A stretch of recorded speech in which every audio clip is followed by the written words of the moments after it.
This video is brought to you by Crunchyroll. 2019.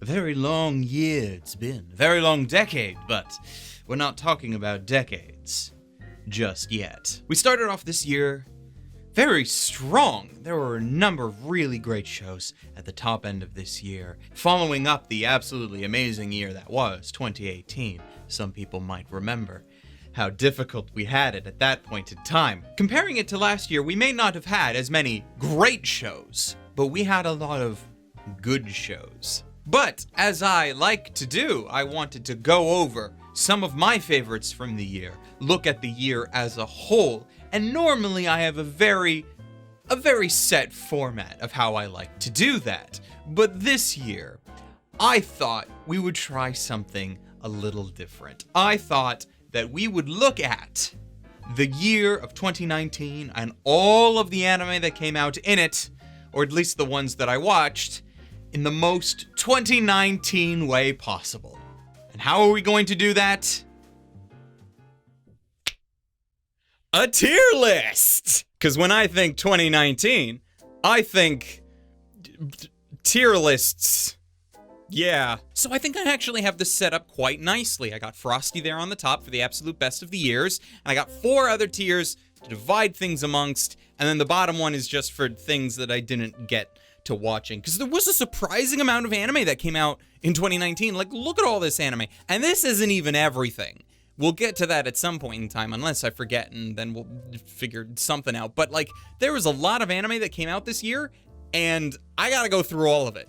So what we're going to do is we're gonna cut away for a quick second, and I'm gonna filter through this and get rid of all of the stuff that I can't really talk about. All the stuff that I didn't watch, we're gonna throw that into the didn't watch pile, and then we're gonna come back and do the fun bit. Okay? Okay. One eternity later. And we're back. Alright, so I was able to bring everything down. There's a lot I didn't watch. Let's be honest. But when you consider just how much anime actually came out every season, there's like 20 or 30 shows a season. There are 4 seasons in the year. There is a lot of anime that came out. And to be fair, there's still about 39, 40 here that we're actually going to be speaking about. That's almost 10 episodes a season, which I think is very respectable. So we're going to go through these. This is how this is going to work. We're going to go through all of these, and we're going to briefly talk about them, say anything that I feel like we need to. We're going to sort them into this list here, and then we're going to have a look at the Frosty section and try to pare everything down to the absolute best of year. So we're going to start off with Bananya. Bananya. Ooh, hello. Well, Bananya's gonna go nice here. What are you doing here? What? No, you go there. I must have misclicked you. I didn't watch whatever season of Girls in Dungeon that is. I didn't see that. But Bananya's gonna go in the B section, because Bananya is a nice, calming, laid-back series. And although we don't necessarily, as of yet, have a good barometer for what all of these tiers mean, I think putting Bananya at a B is a nice calming show. It's a nice calming show. It's a good show. It's a nice B, nice benchmark. That's what we're gonna start with. B for benchmark. Chihayafuru, season 3. We're gonna start by putting you up in the Frosty. There we go. A nice, heavy, strong start. We're gonna start with Bananya and then Chihayafuru right in there. So Chihayafuru Season 3 is something that I've been waiting for a very, very long time. It's going to be a bit harder for me to recommend that to a lot of people because it means that you need to watch Seasons 1 and 2, which I also tell you should do, but a lot of people don't like the whole karate aspect of it. They don't get karate, and that's fine and fair, I guess. I don't agree with it. You should watch Chihayafuru, and everybody will have a good time. Didn't I say my ability should be average in the next life? Well, despite you being a very average show, we're actually going to drop you down to a C. You're not absolutely horrible because it had a premise to it that was interesting and could potentially have led to some interesting places. I just don't think that it did all that great with it. So it's in the C because it had good potential. It's okay. Just okay. Not even great. Not really great. Just okay. which I think is good enough for a C. Sarazanmai. Sarazanmai. A lot of people would probably... I know a lot of people that would put it there because it is really, really good, but I'm going to put it there. The reason why I'm putting it in A and not going to stan it for like one of my best of years is because while I did enjoy the experience, while I did think that it was a very good show, it is a particular kind of weird that I don't necessarily think is absolutely 100% my type of weird. I was not on board with it all of the time. I was on board with it most of the time. But there are certain parts of Sarazanmai that I'm like, okay. So we're just going to put it there in the A. It is still a fantastic show and you should watch it.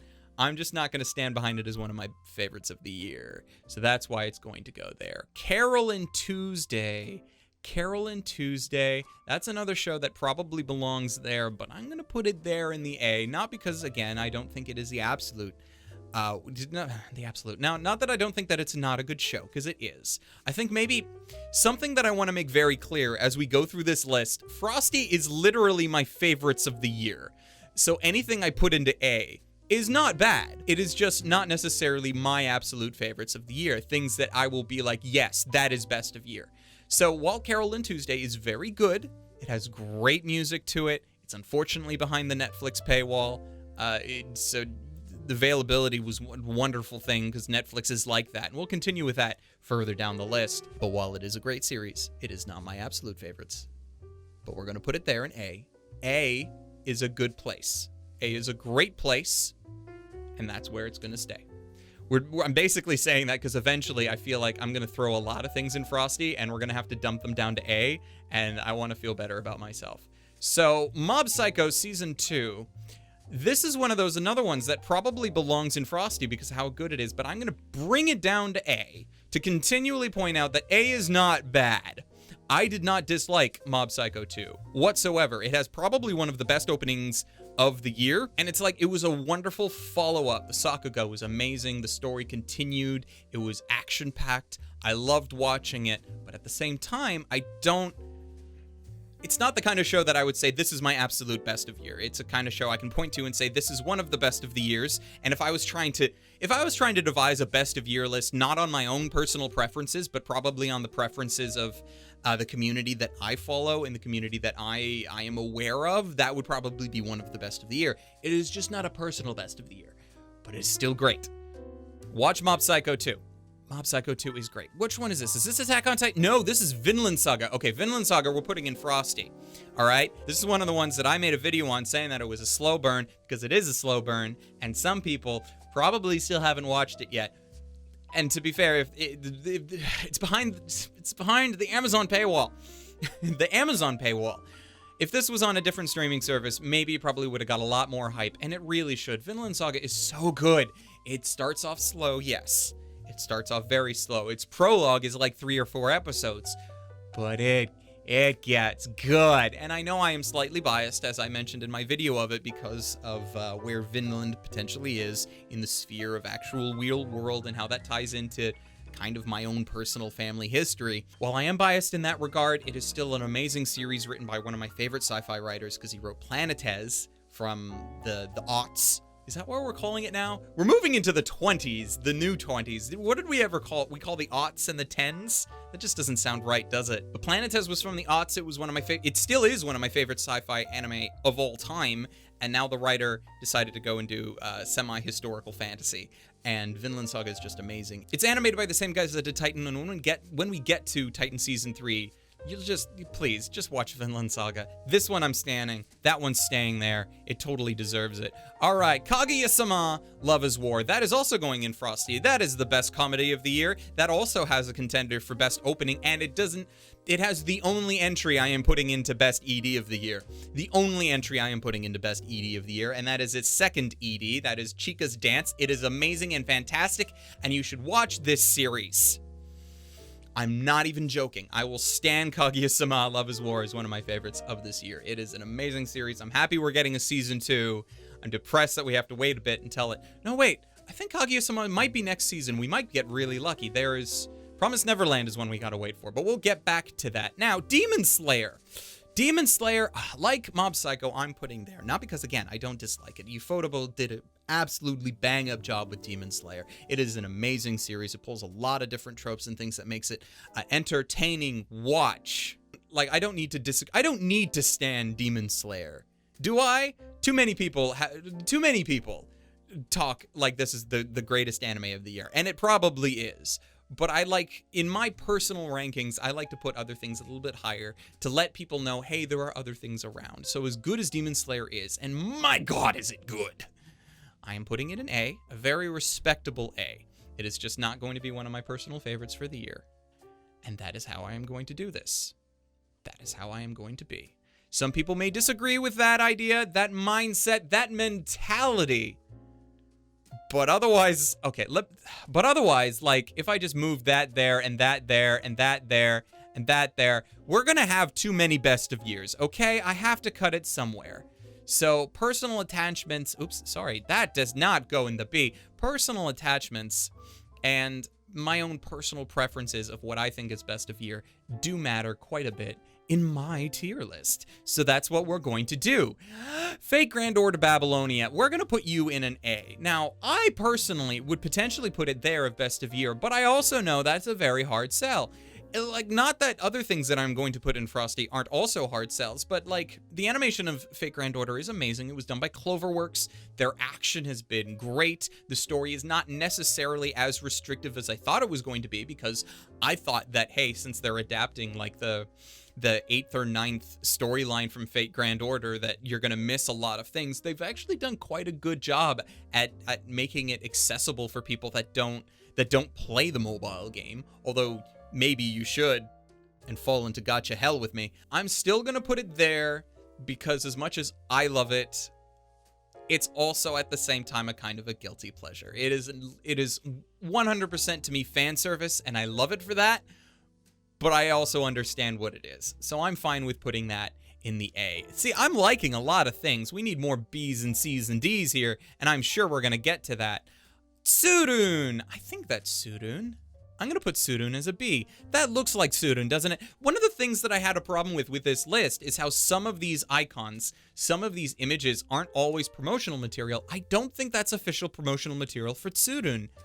But I'm pretty sure that is. These look like the characters of Tsurune. That looks like their bows when it's all wrapped up and stuff. It's not on the absolute same quality and caliber as all of their best shows of all time, but Kyoto Annie still has a baseline level of quality that made Tsurune an enjoyable watch. And if you haven't seen it, you probably should. So we're going to continue with that. Bokuben. Hey, you'll be our first D. Bokuben. What do I not like about Bokuben? I don't like the fact that it's one guy that has to tutor a bunch of female characters that for some unexplained reason need his tutorage. It doesn't make sense to me. It has 2 seasons, so apparently a lot of people like it. And if you're a stan of that show, you feel free to continue being a stan of the show. This is just my list, and I didn't particularly like the show, so it's going in the D slot, because that's what those girls want. Anyway, so Saikoro Dice Club, I believe is the full term. We're going to put you in a B, because you are a nice, calming series that I think a lot of people would probably put it in the C or D tiers on their lists, but for me, I'm putting it in the B tier. Why am I putting it in the B tier? Because I love board games. I love playing board games. I just don't get to play board games with enough people. So to be able to watch this nice, calming slice of life series about these girls playing board games, real board games, not fake board games. Pretty much everything that they play actually has the real world equivalent. You can play it in real life, and that's fascinating to me. And it's just a wonderful, fun time. I really enjoyed it, but it's a nice calming B. I like that. Calming B. My Hero Academia. Actually, to be fair, this should go here. That should go in the did not watch category, because I am not caught up on Hero Aka. You can take my nerd cred card if you so choose, because I am not caught up on Hero Aka. But I'm not caught up on Hero Aka. But we all know that had I actually watched it, I'd probably put it there, if not there, because it's Hero Aka, and Hero Aka has not shown me any reason that it would be not worth an A tier. So that is where it would go had I watched it. But since I have not been caught up in Hiroaka, we're going to put it where it currently belongs, in the did not watch tier, to be fair to everything else. Isekai Quartet. Isekai Quartet's going in a C. So Isekai Quartet is a comedy series. It's a comedy gag series, but it is not as good as the sum of its parts. It really isn't. All the 4 shows that are tied into Isekai Quartet. Tanya is better than Isekai Quartet. ReZero is better than Isekai Quartet. All of Overlord is so much better than Isekai Quartet. Konosuba. Okay, well, maybe not Konosuba Season 2, but Konosuba is better than Isekai Quartet. I had high expectations for the show. I thought it was going to be this wonderful, fun little comedy gag series that inexplicably puts all of these characters in a room for a bit. But it just wasn't funny. It was a thing. But, you know, other people like it. It's getting a Season 2 with Shield Hero characters added into it, and good for them, I guess. But it's a C for me. It was a thing. All right, Attack on Titan Season 3. For a lot of people, and even me, I would put it into Frosty. Because here's the thing. Attack on Titan is great. I don't think I need to tell you that. But Season 2 of Attack on Titan, for me, wasn't as great. Maybe it was just because of my personal expectations, my personal hype for Attack on Titan. I didn't necessarily like Season 2 as much as I thought I would. It's not a bad series, it's just kind of eh. But Season 3 makes up for so much. So what we're going to do is I'm going to leave it there. When we come back at the end, we might bump that one down. We'll see. We'll see, because it deserves to be there. Now, Assassin's Pride, you are also going in the D slot. You had some problems, and I know trying to explain my problems with Assassin's Pride come down to suspension of disbelief, and a lot of people don't have the same borderline on that I do. Some people would watch the show and be like, oh, but there's magic. There's not magic in real life. You're suspending your disbelief for that. And I'm like, that's true. Oh, but there's vampires. There aren't vampires in real life, so you're suspending your disbelief for that. And I'm like, yes, that's true. So then they're like, but why are you not suspending your disbelief for all of these other things? And I'm like, there is a line. There is a limit of where I can take certain things that don't make sense. And Assassin's Pride just crosses the line. And I'm like, it's a thing. We're just gonna put it there into the D slot. Because I did not care for it.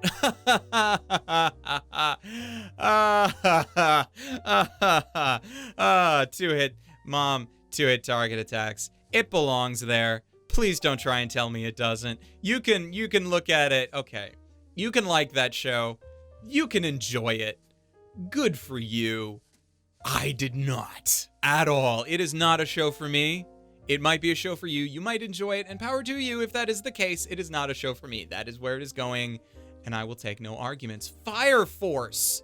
We're going to put Fire Force at a B. Because there are a lot of interesting things with Fire Force that I liked. Its production value is great. Its sound and its cast is really nice.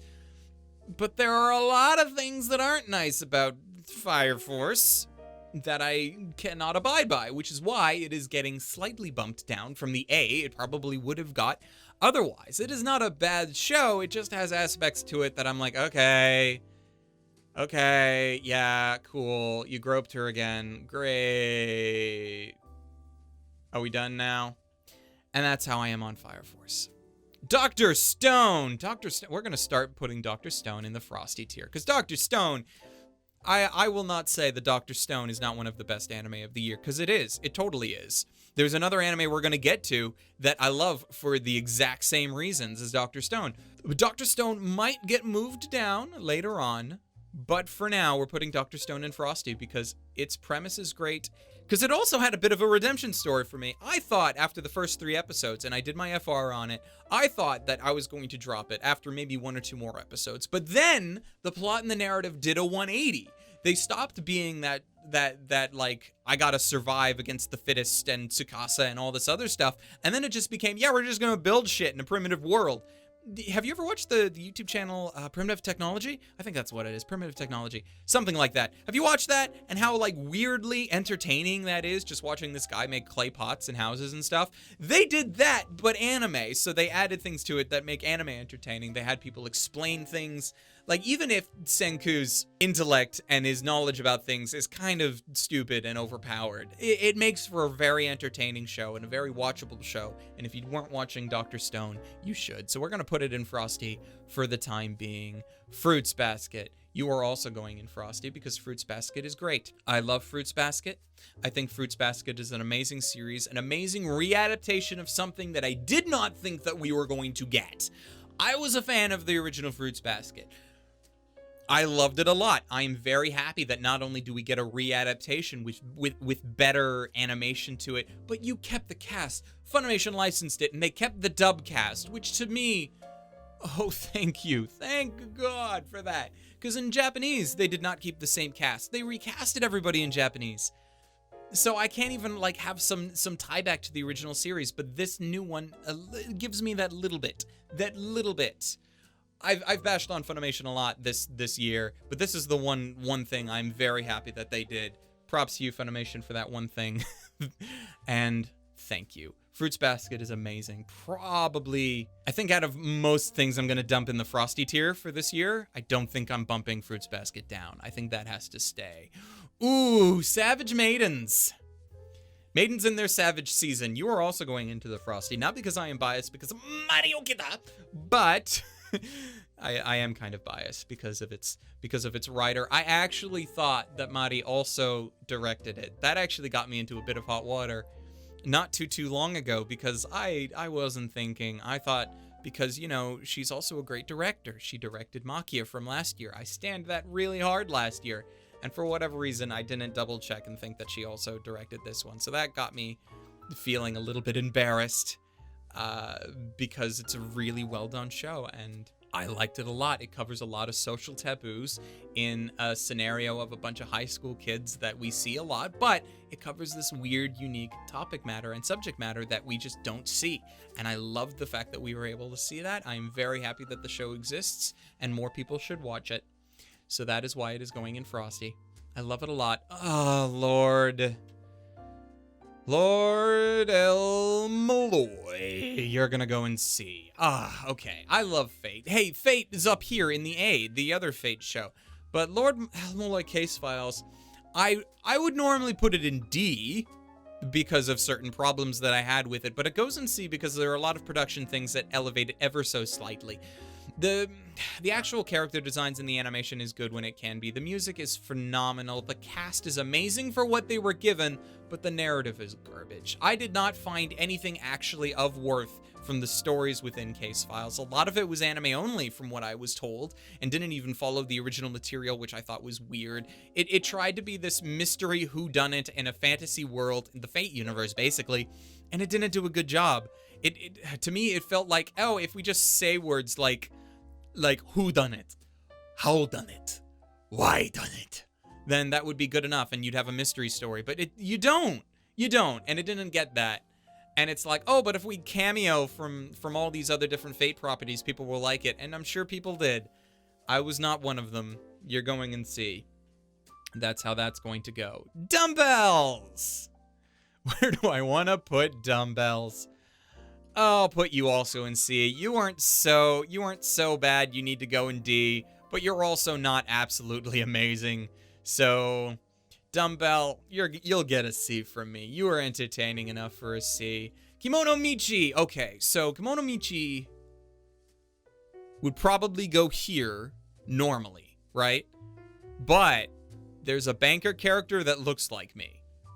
And I know that sounds stupidly biased, but it's my list, so we're gonna put it there. And, you know, it has a lot of nice things to it that makes it a nice calming, yes, it's an isekai, but it's still pretty cool. It has a premise to it that is unique. It does play it out a bit, though, so that's why normally I would have put it in C, like with Average in the Next Life and Isekai Quartet. But, hey, it's got a character that looks like me. That's a bonus point in my book. Fairy Gone. Fairy Gone's going in D. It had aspects to it, I guess, that made it somewhat okay, I guess, but maybe my expectations for Fairy Gone were just far too high. I thought that it was going to be a lot better than it was, and maybe on a second watching, if I ever had a reason to do a second watch through, I might think differently, but it was like, alright, it's a thing. It's just a thing. Beastars! Beastars gonna start up there. Wow, we have a lot of Frosty shows to get through. Oh boy. So Beastars, the biggest problem with Beastars for a lot of people is that for a lot of people, it's a 2020 anime, not a 2019 anime, because Netflix got the license to it, releases it in Japan on Netflix, no problem. But, you know, North America's gotta wait till the 2020s, unless, you know, you sail by the HMS VPN and pretend you're in Japan for a little bit. Not that I advocate such things, but if you're paying for a Netflix subscription anyway, they're getting your money either way, or they're getting my money either way, and that's how I somewhat justify it. And Beastars is amazing. It also has, like, one of the best openings of the year. Like, between Kaguya-sama, between Promised Neverland, which we're going to get to, some of the best openings of the year. Please watch Beastars. It has some content to it. Some content to it that might be a little bit objectionable for some people. But try it. Try it. Just try it. Ascendance of a Bookworm. I really want to put it there. I really do, because I love Ascendance of a Bookworm a lot. But I'm gonna bring it down. I'm gonna bring it down to the A. So Ascendance of a Bookworm. I love Ascendance of the Bookworm for the same reason that I love Dr. Stone. It is an isekai with a character that has more modern knowledge thrown into a lot less modern situation, and they have to use their knowledge to survive the new circumstances that they are in. In Dr. Stone, though, Senku is stuck in basically no civilization at all and has to build up from rocks. In Ascendance of a Bookworm, Mine is thrown into a medieval society, so she's still within a society, and she has to work within that society and her knowledge and nobility that live there, and there's also magic, so that's an interesting twist. There is enough differences that I can say it's unique enough from Dr. Stone that it's not copying on them.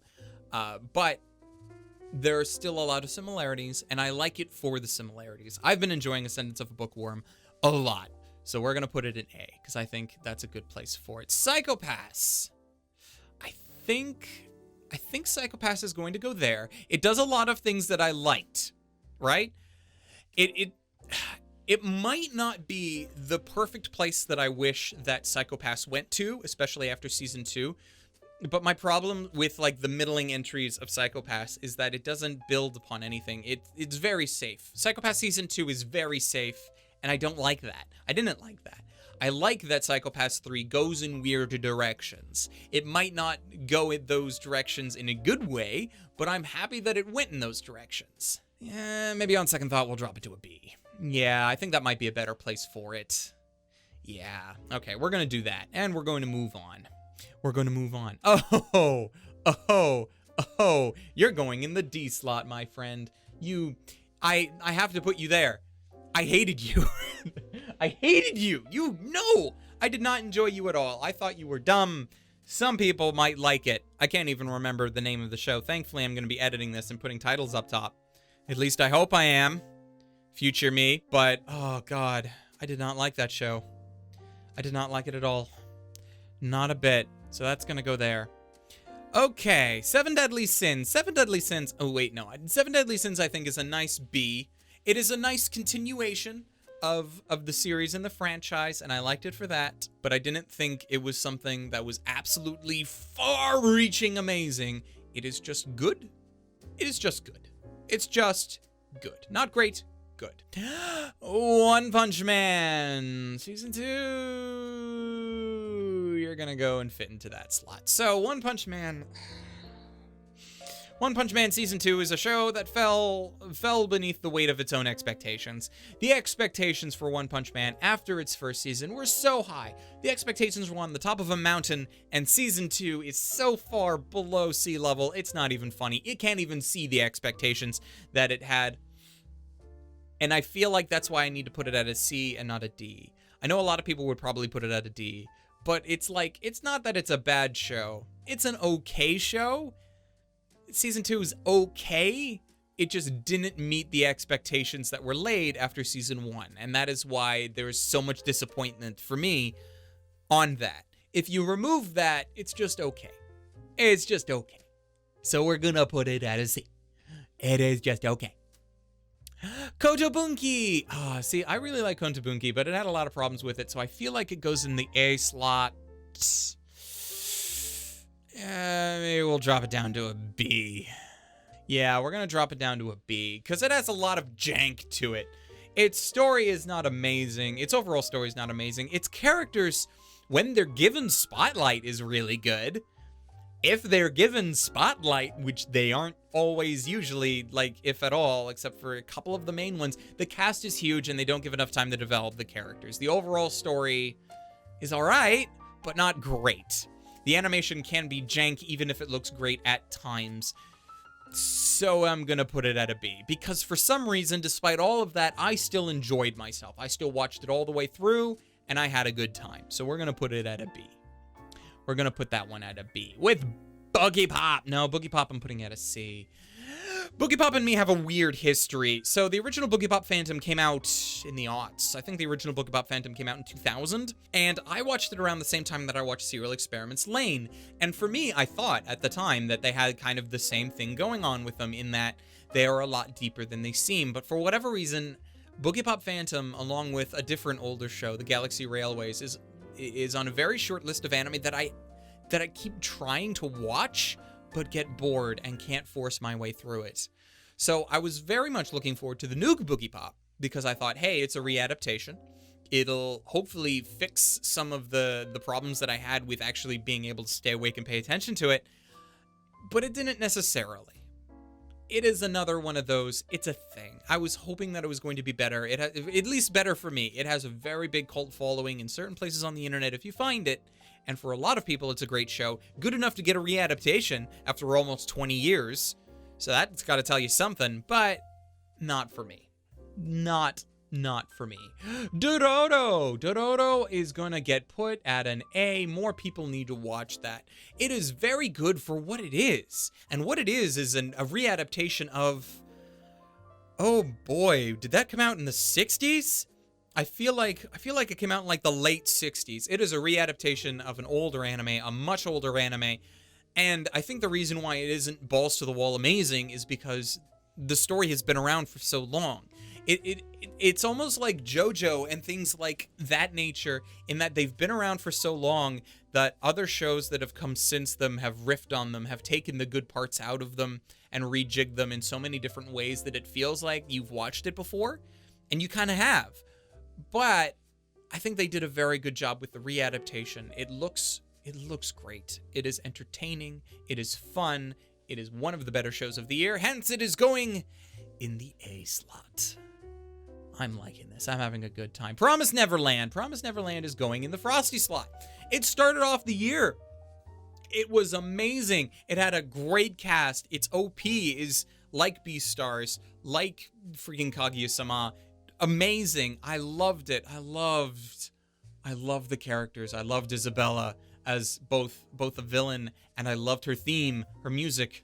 The music of Promised Neverland is great. Possibly not the best of the year, but still absolutely great. I cannot put, well, maybe I could. We'll figure it out. We'll figure out the Frosty list. This is a lot of shows, man. There's a lot of shows in Frosty. We had like 4 or 5 Frosties last year. We gotta peg it down to at least that much, if not less than that. We're gonna drop some of these down a peg in a moment, but we're gonna finish it off. We got 3 left. Yeah, you're also gonna go in D. It's weird, because, like, I watched 5 or 6 episodes of this particular Yusha Isekai. It's a thing. It's all right. I dropped it after a couple of episodes, so I don't have much to say on that. Shield Hero. Shield Hero belongs there, but I'm going to put it there. So why am I putting it in C and not D? Because its music and its animation and production value make up for a lot. Its characters and story I do not care for. I did a whole video on why I don't care for them. And maybe another season might fix things, but then it goes under the line of, do you really need to watch all of this shit to get to the good stuff? And I would argue you don't. So we're putting it at a C. Because Kevin Penkin's soundtrack is the best thing about it, and it is probably the best soundtrack of the year, at least potentially for me. So it's gonna get a C. That's as far as I'm giving it. That's as much as I'm giving it. And Kemono Friends Season 2 at a D. And I loved Kemono Friends Season 1, but Season 2 just felt like it lost its heart somewhere. And that was basically what it had writing on it. The story of the original Kemono Friends wasn't necessarily great. The animation was so much more jank than anything else on this list, even more than Kotobuki. And, you know, but it still had a heart. But I feel like somewhere along the way, it lost that. And therefore, I'm out. But, hey, that was the last one. We went through all 39, 40-ish entries that we had there. And now I have some tough decisions to make. Because now I'm looking at this. See, I'm looking at this. Am I being a bit too tough on some of these? Am I, though? I don't know. Maybe Kemono Friends. No, Kemono Friends is a D. Kemono Friends is a D. All right, let me think. Let me look at this real quick. Let me go through everything. Okay, so how I think I'm going to do this... I'm not going to drop anything else from A. I think everything A and below is fine. But we're going to go through the Frosty list and pare this down. Again, specifying that being an A is not a bad thing. I need to figure out what my best of years are. All right, so I'm going to start... I'm going to drop Chihaya. Chihaya is going down to an A because it's going to be very hard to recommend. I will still stand it pretty hard just in general of the franchise, but because this is just season 3, it's hard for me to justify that considering my love for it is for the whole franchise as a whole, right? I think for the same reason I'm also going to drop Titan because again, as much as I loved season 3, it's like you have to talk about it as a whole. And I think it's going to be hard for me to stand behind that as much as some of the other ones. But we got to pare this down somehow. This is the tough decisions we have to make. I think I'm also going to drop Dr. Stone. Ooh, that's rough. And I think the reason I'm dropping Dr. Stone is because as much as I did enjoy it, and I enjoyed it a shit ton, a lot of other people are going to be doing that in my place. And I would rather stan the things that other people won't. Or don't, or can't. All right, I think I'm also going to drop Beastars because there's a lot of things about Beastars it's hard to recommend. Like, I love Beastars. I'm enjoying it heavily, but it is hard to recommend. I don't think I would recommend it to many people. Oh, this is difficult. Can I drop any more? That's going to be hard. All right, I can't. I can't drop any more. That's it. I got to have 5. I got to have 5 this year. And even then, oh, there are so many things from the A. From A that I will recommend. So many things. But I gotta keep it down. I think I'm gonna leave it at 5. But then the question then becomes, what is my best of year? What is my best of year out of those 5? If someone put a gun to my head and told me I had to pick, I'd have to go Fruits Basket.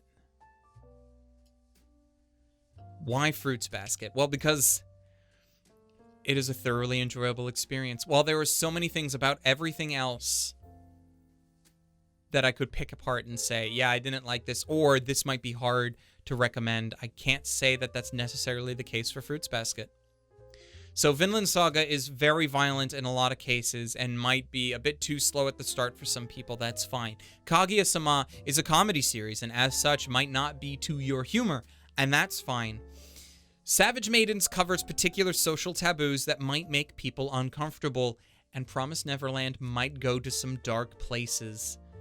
that is not necessarily recommended for everybody, but Fruits Basket, especially the dub of Fruits Basket, is just so great. That's my best of year. I think I can stand back and confidently say that Fruits Basket is my best of year. And then that is my ranking of all 39, 40-ish shows that I watched this year. We had a good year. There are a lot of really good shows here, and I hope that looking at this list, you can see a couple that I put in the higher tiers that you haven't seen, and maybe that convinces you to go watch them, because you should. You very much should. All right, so we're going to end this properly. Back at the studio.